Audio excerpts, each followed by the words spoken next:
Assalamualaikum warahmatullahi ta'ala wabarakatuh. Yang saya hormati Kiai Haji Idrus Romli. Mohon izin Pak Kiai, perkenalkan saya Saiful Rijal dari Banten. Ingin curhat, intinya ada situasi atau bahkan kebijakan yang dapat mengancam keabsahan ibadah haji dan umroh jamaah Indonesia. Bahkan ancamannya satu, bisa jadi hajinya tidak sah. Kedua, hajinya belum gugur, bahkan harus diqodho alias diulang. Yang ketiga, hajinya sah tapi rusak. Yang keempat, sholat berjamaah di Masjid Nabawi dan Masjidil Haram terancam tidak sah. Yang kelima, mengerjakan haji dan umroh tapi dalam keadaan menyertakan maksiat. Lalu titik muskilahnya yang saya coba paparkan di video ini adalah satu, tentang waktu wukuf. Yang kedua, tentang sendal yang dibawa ke Masjidil Haram. Yang ketiga, lempar jumroh. Berikutnya, miqat di Jeddah. Kemudian manasik haji dan umroh tanpa menyertakan toharoh. Kemudian tawaf di matop lantai atas. Kemudian di pesawat jamaah haji umroh meninggalkan sholat wajib. Dan terakhir tentang doa talbiyah. Sudah maklum bahwa untuk berhaji tidak mudah. Karenanya mohon pencerahannya agar jamaah haji dan umroh kita ini dapat haji dan umroh yang sah menurut qaul yang mu'tamad, qaul yang rojih. Karena untuk mengerjakan, untuk dapat tiket haji dan umroh tidak mudah gitu. Sayang kalau sampai hajinya sah tapi pakai qaul doib, syukur, apalagi kalau sampai naudzubillah tidak sah. Karenanya mohon berkenan Pak Kiai memberikan pencerahannya. Dan memang adab-adabannya saya semestinya kalau pribadi saya datang ke rumah Pak Kiai, cuman ini masalah untuk umum ya, untuk jamaah saya sengaja saya buka secara publik. Jadi saya mohon maaf bila Pak Kiai tidak berkenan. Sekali lagi saya mohon maaf. Terima kasih. Pak Kiai, para masyayikh, para asatid, ibu nyai, ibu saja yang saya hormati. Yang pertama terkait masalah wukuf. Wukuf kan ya sudah maklum lah. Wukuf adalah mu'dhamu arkanil haji. Yang jadi masalah adalah waktunya ya. Kalau tempat oke ya, zonanya jelas Eropa ada batasnya. Kemudian juga ya kita juga insya Allah ahli ibadah lah. Ibadah artinya tidak dalam keadaan gila ya. Jadi sederhana persyaratannya. Cuman ini masalah waktu ya. Saya seseorang yang mungkin juga banyak yang seperti saya yang mengikuti menggunakan darjah yang tinggi lah, darjah yang besar ya. Nah, posisinya waktu itu saya alami ya, pribadi saya ingin haji saya sah. Wajar kan seorang jamaah haji ingin hajinya sah. Kalau mabrur ya saya ngukur diri lah, kalau mabrur saya juga tahu diri ya. Saya ingin haji saya sah aja. Sementara kata guru saya, ya kalau wukuf di luar waktunya dan beliau menggunakan darjah tinggi, ya dengan menggunakan darjah rendah itu kata beliau ya tidak sah hajinya. Karenanya saya berjuang bagaimana saya sah wukufnya sehingga sah haji saya. Saya ikuti alur jamaah secara umumnya ke Eropa. Waktu itu kan tanggal 9 Zulhijjah versi Saudi, versi saya itu 8 ya. Sehingga kemudian saya berupaya balik lagi ya ke Muzdalifah, kemudian ke Mina, dari itu saya balik lagi. Nah, untuk balik lagi ke Eropa itu tidak mudah ya. Waktu itu kan di Mina itu versi Saudi itu ada tanggal 10 Zulhijjah. Sementara versi saya itu yang saya yakini itu tanggal 9 Zulhijjah.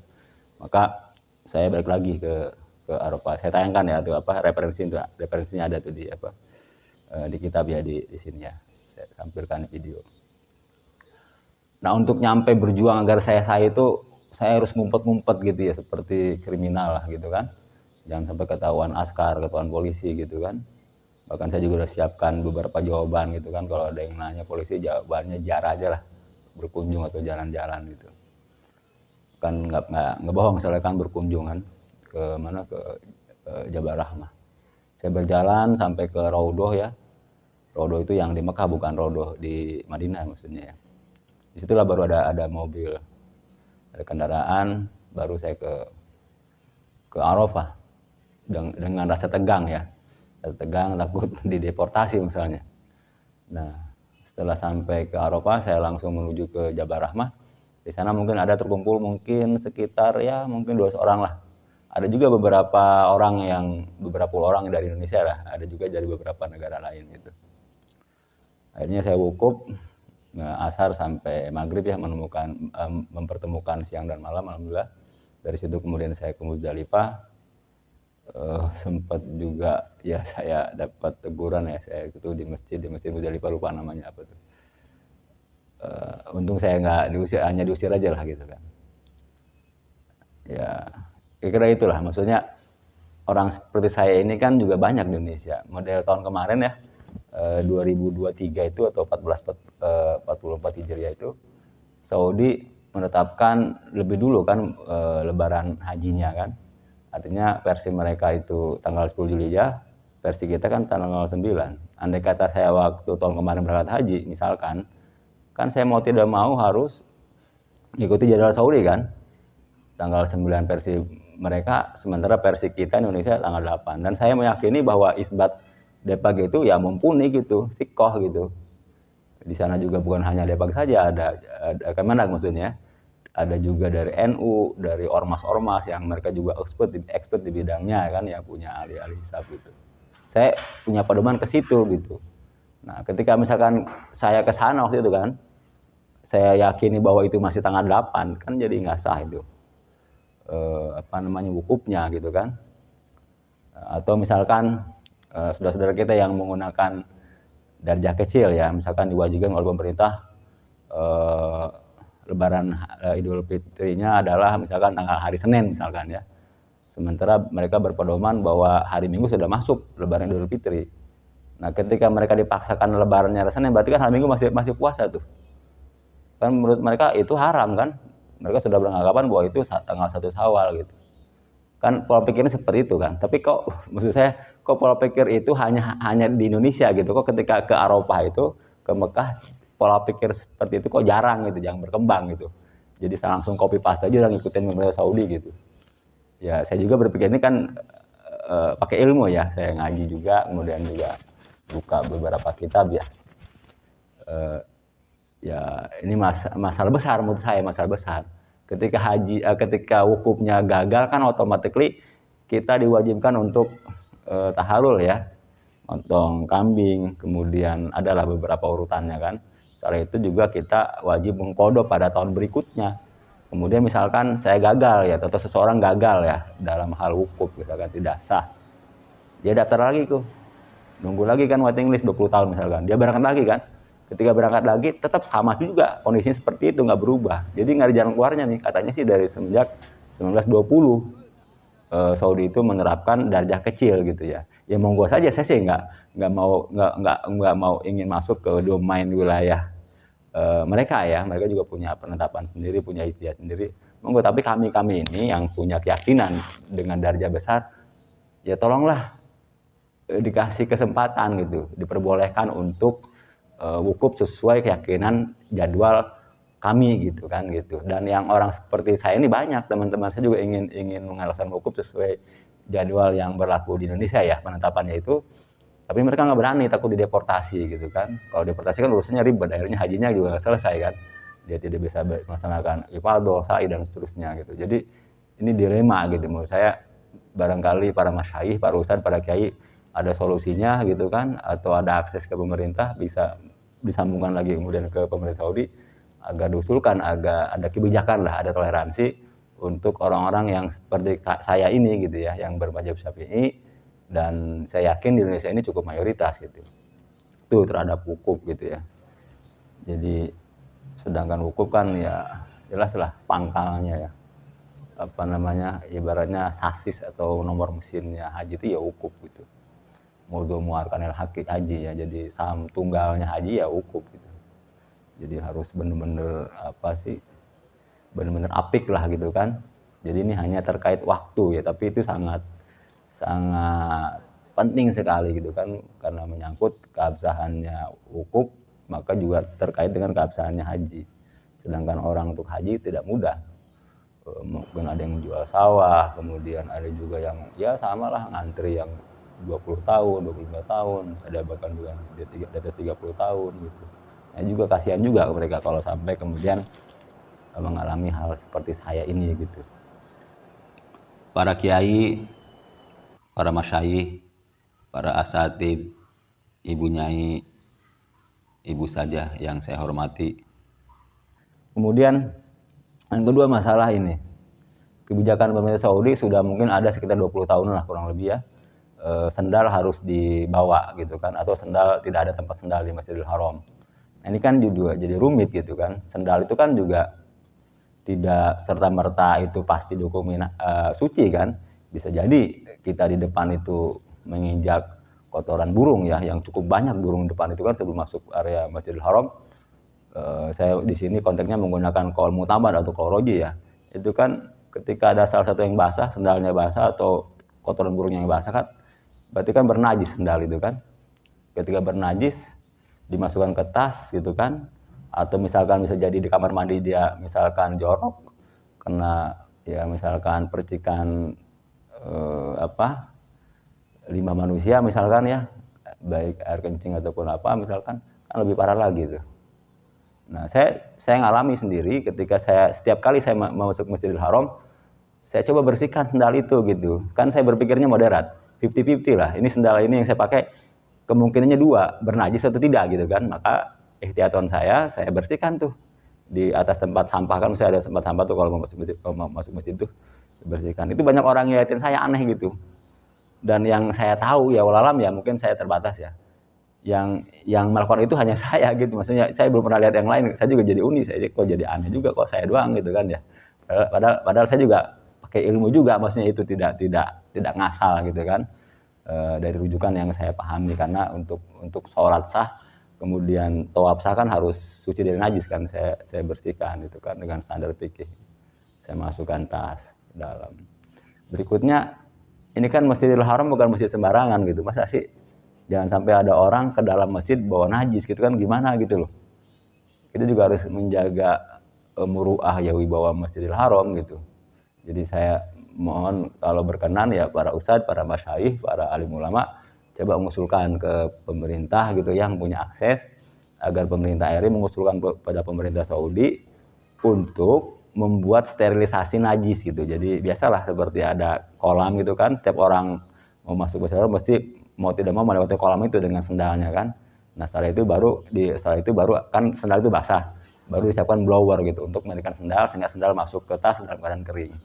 Kan juga itu solutif gitu kan. Atau juga dibuat kebijakan ya sendal boleh disimpan lagi di luar, dibuatkan rak seperti di Masjid Nabawi. Itu terhadap sendal ya, karena ini terkait juga dengan keabsahannya tawaf gitu kan. Kalau tawafnya tidak sah ya otomatis umroh haji juga tidak sah. Kemudian tentang sholat jamaah ya. Sholat jamaah kan kalau kita Indonesia mayoritas mazhab Syafi'i ya. Saya hanya mengutip mazhab Syafi'i saja, saya tidak yang lain, tapi mayoritas Syafi'i ya. Kan dalam kitab Nihayatul Muhtaj saya lihat itu, barang siapa yang pengaruh mazhab Syafi'i bermakmum kepada imam yang walaupun itu imam agung, imam besar atau wakilnya, dia tidak baca bismillah lam tasihah, tidak sah gitu sholatnya. Nah, jadi persoalan adalah ini imam di sana itu baca bismillah enggak gitu, atau bismillah baca tapi sir gitu kan. Nah sir juga saya terkadang ketika dia baca sir terdengar tuh suaranya bismillahirrahmanirrahim, baru alhamdulillahirabbil alamin gitu kan. Nah berarti kan oke, nggak ada masalah. Ada lagi yang imam yang saya perhatikan nggak ada suara bismillahnya gitu. Apakah dia memang baca sir tapi sangat pelan sekali sehingga tidak terdengar, atau tidak baca gitu kan? Kan juga ragu juga kita kan. Akhirnya karena dalam rangka ada mayurib ila malayurib, akhirnya ya sesuai petunjuk guru saya, kalau sholat isya misalkan menurut petunjuk guru saya itu sholat isya dulu tuh munfaridan tuh setelah azan. Nah kemudian setelah qomat baru kita sholat lagi, sholat sholat isya berjamaah ya, i'adatan gitu kan. Nah kira-kira seperti itu. Jadi muter juga, ini kan hal begini kan jarang tersosialisasi gitu kan. Maksudnya cobalah diremukan gitu, gimana tolong disampaikan gitu kan, kalau ini benar gitu ya, tolong disampaikan. Dan juga kalau perlu ya difatwakan dalam lembaga yang resmi gitu, gimana kaifiat cara sholat berjamaah dengan yang beda mazhab, kira-kira seperti itu. Atau lebih mantap lagi kalau misalkan pemerintah RI mengusulkan kepada pemerintah Saudi agar seluruh imam Masjidil Haram dan seluruh imam Masjidil Nabawi agar membaca Bismillah gitu, walaupun sir gitu kan. Mungkin bagi mereka tuh baca Bismillah sunnah gitu, seperti halnya kita auzubillahi minasyaitonir rajim sunnah kan. Jadi kalau itu kan kita ragu bahwa berarti imamnya baca Bismillah sir gitu kan. Kalau ini kan kita bingung baca atau enggak gitu. Itu terhadap sholat jamaah di Masjidil Haram atau Nabawi. Kemudian mengenai marma ya, saya lihat ya mungkin saya terbatas ya. Yang saya lihat dan saya alami waktu saya haji itu rata-rata orang jamaah itu melempar batu itu ke tembok gitu, ke haid gitu ya. Dan bisa dilihat juga di video-video itu banyak, bahkan mungkin mayoritas yang lemparnya ke atas bukan ke bawah. Sedangkan dalam kaidah fikih mazhab itu, mazhab Syafi'i, harus qasdul marma, artinya targetnya itu atau skipannya itu kalau baca sniper itu harus ke marma targetnya, bukan ke haid. Kan haid itu kan hanya sekedar penghalang ya dari pemerintah Saudi membuat haid itu tembok itu agar batu dari arah berlawanan tidak saling lempar gitu. Bukan marma gitu kan. Ini kan jadi persoalan, jangan-jangan juga jamaah tidak tahu mana yang apa itu marma gitu kan, apalagi bendanya. Nanti saya coba tolong koreksi, saya coba dikasih gambar videonya marma yang saya, kalau bisa diusulkan ke pemerintah Saudi ya, jelas melalui pemerintah Indonesia agar dibuat bacaan gitu, marma target gitu kan, atau marma here gitu kan, kasih panah gitu kan, jadi orang tahu gitu. Oh marma itu di situ di bawah gitu. Karena memang kecil dia, katanya tampakannya kecil deh, tampilannya kecil karena jauh ya, kecil, nyaris nggak kelihatan gitu. Oke, itu marma ya. Kemudian ini di Mina ya, saya alami Mina itu crowded ya, karena overload ya, terlalu banyak jamaah sehingga mohon maaf lah, jadi sampai apa sih ya, kamar mandi kadang-kadang laki-laki ke kamar perempuan karena saking berjubelnya itu, jadi apa ya, nggak pas lah menurut saya gitu secara syar'i ya. Jadi campur perempuan wanita di kamar mandi itu karena memang antrinya banyak. Kalau bisa ya diusulkan lah gitu kan, mangga diusulkan oleh pemerintah RI melalui para masyayikh, para ustadz dan pada akses kepada pemerintah Saudi agar dibangun gitu, agar dibangun bangunan permanen di tingkat sehingga layak huni lah gitu kan. Dengan demikian juga nanti barangkali itu ada hikmahnya, kuota haji akan bertambah ya, karena mungkin wazannya jamaah haji itu hitungannya mungkin kapasitas Mina ya. Kalau misalkan Mina hanya sanggup menampung 3,5 juta, dengan di tingkat bisa jadi 5 juta kan, bisa kuota haji bisa bertambah hikmahnya gitu. Kemudian mikot di Jeddah ya. Mikot di Jeddah kan udah lama banget nih.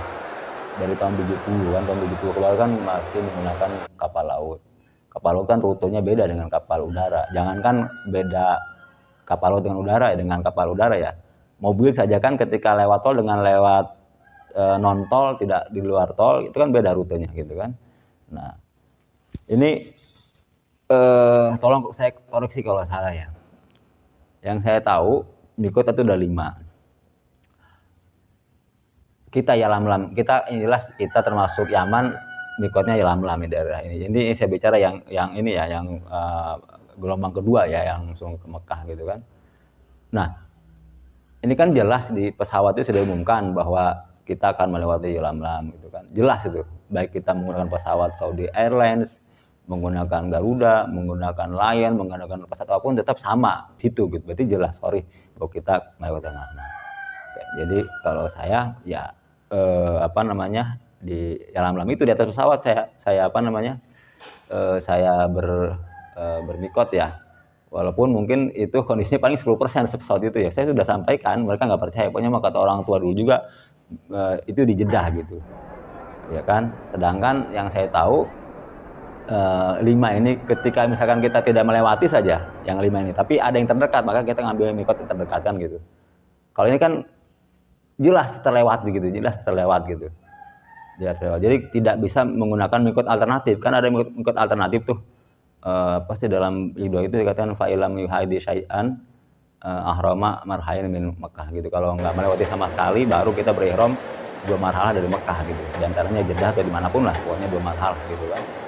Nah, jadi jeda itu hanya mikot alternatif ketika tidak melewati salah satu dari 5 itu gitu kan. Ini kan melewati, mau nggak mau kan harus di atas pesawat gitu kan, mikotnya gitu. Ketika dia jeda, maka dia kena dam 1 ekor kambing ya, 1 ekor kambing melanggar wajib haji gitu.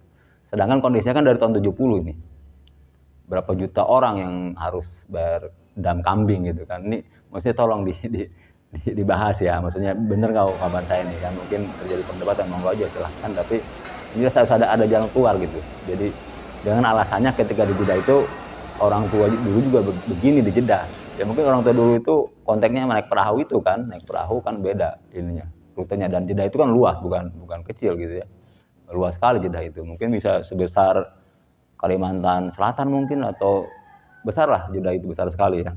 Kemudian manasik ya, manasik haji umroh tanpa toharoh ya.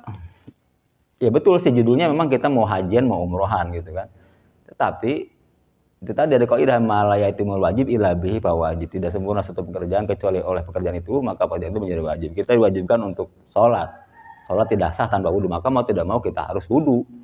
Kita sebagai orang hidup kan punya kewajiban untuk menguburkan mayat yang sudah mayat ya, bahasanya menguburkan, tapi tidak mungkin kita langsung menguburkan kalau tidak ngegotong dulu, maka menggotong jadi wajib kan.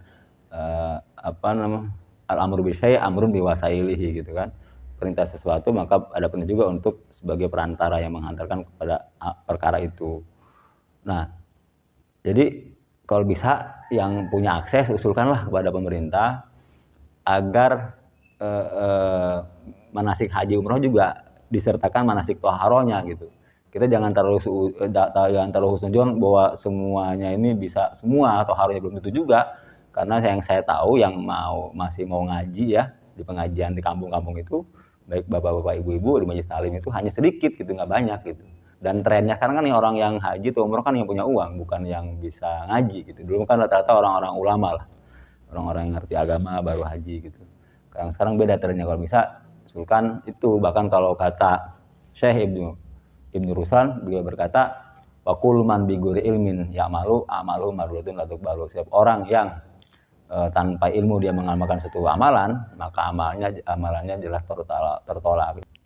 Dalam persoalan Torah ini kan banyak sekali pernak-pernik yang membuat seseorang itu gagal dalam sholat tawaf ya, artinya tidak sah lah gara-gara toharoh. Misalkan saja sederhananya ketika seseorang itu dia punya hadas besar, mandi tidak ada adegan duduknya, dan ketika duduk kan dia harus nyiram bagian yang terbuka tadi kan.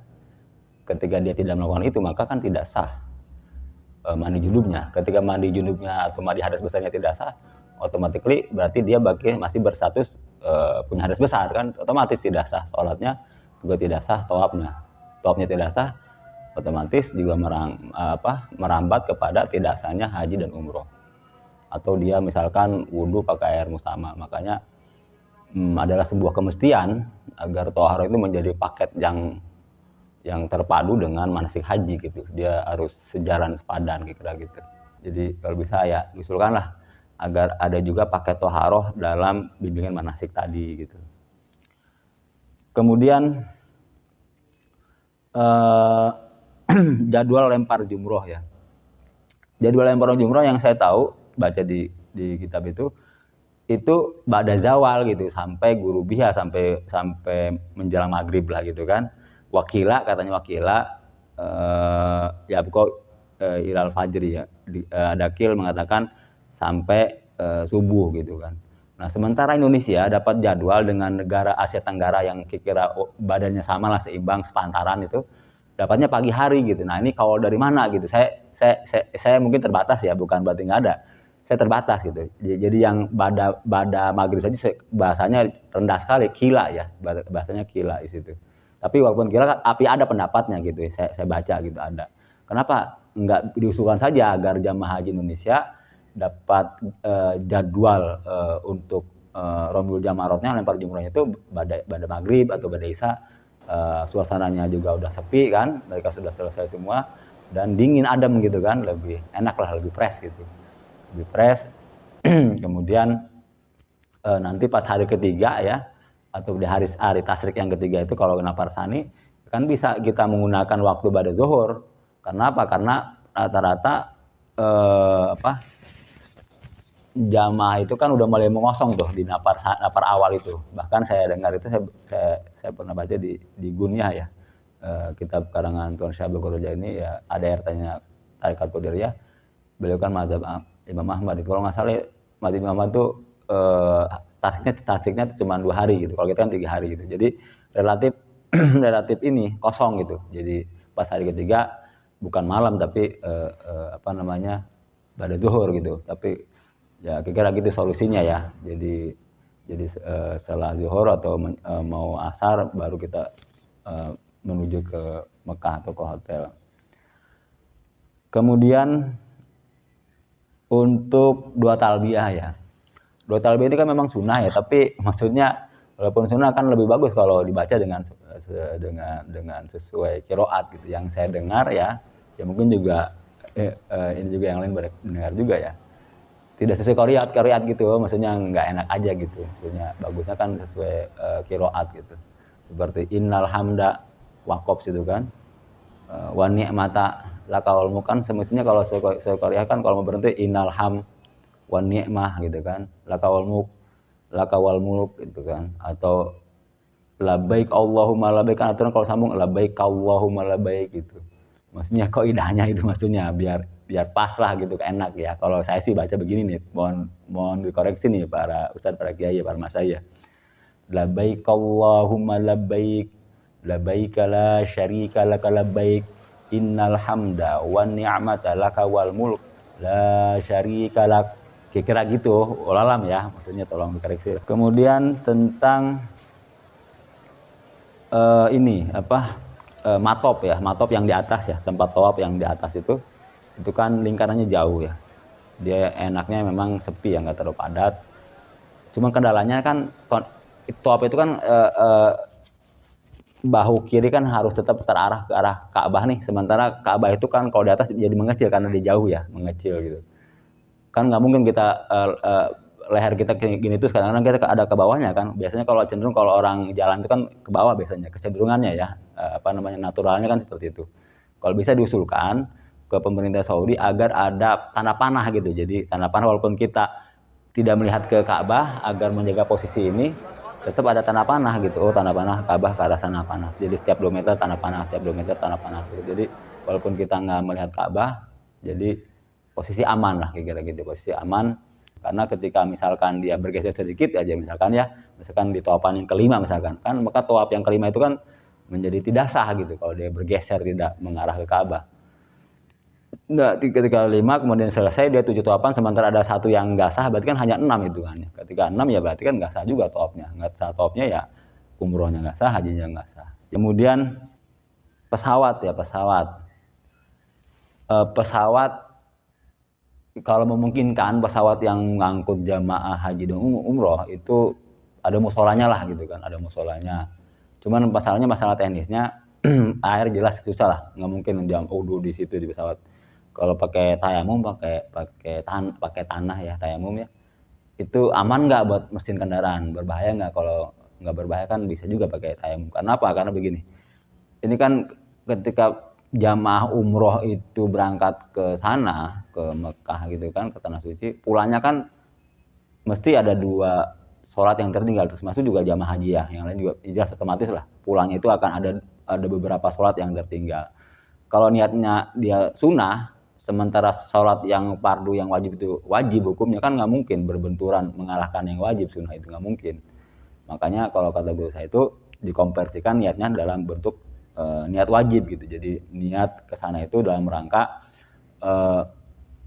membantu sesama muslim yang usaha di bidang travel gitu kan, itu kan wajib juga menolong sesama. Bagian hukumnya ya ada masalah kan, seperti orang jadi TKI, TKW ketika kemudian dia ada waktu umroh atau hajian kan tetap sah.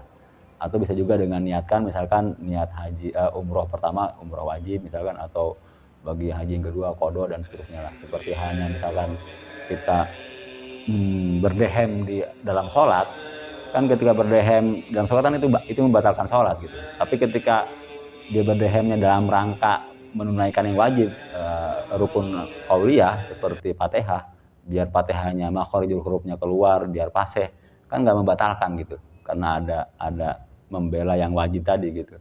Itu mungkin kira kan persoalan juga itu ya, persoalan. Jangan sampai orang umroh tapi kok ujungnya ada maksiatnya gitu. Maksiatnya itu meninggalkan sholat gitu. Kan katanya kan ini kan perjalanan jauh dan ibadah. Iya betul. Jauh dan untuk ibadah. Kan ada masa sih nggak ada keringanan? Ada keringanan tapi kita nggak menjalankan kan, yaitu keringanannya yaitu jamak qashar, kan tidak melaksanakan itu. Kemudian berikutnya adalah masalah pindah mazhab ya. Kan dalam mazhab kita itu kan bersentuhan dengan lawan jenis yang bukan mahram itu kan batal gitu. Biasanya sih yang membatalkan itu biasanya sentuhan kaki ya, bukan tangan ya. Biasanya kalau tangan aman, mereka juga kan rapi perempuan itu. Nah, makanya kalau saya tahu itu saya akan cari jamaah Indonesia atau Asia Tenggara. Biasanya mereka perempuannya pakai kaos kaki. Jadi aman dari itu. Nah, daripada misalkan kita pindah mazhab ya kan harus satu qadiyah, satu paket ya, nggak bisa pindah begitu saja, harus tahu juga tata cara toharohnya dan segala macam, tata cara wudunya gitu kan. Nah, untuk mempelajari tata cara wudu toharohnya Imam Syafi'i kan kita cukup kesulitan, apalagi untuk mazhab yang lain yang baru ya. Kemudian juga kitabnya juga apa kita nggak tahu. Saya pernah temukan itu di kitab Raudhatul Thalibin ya.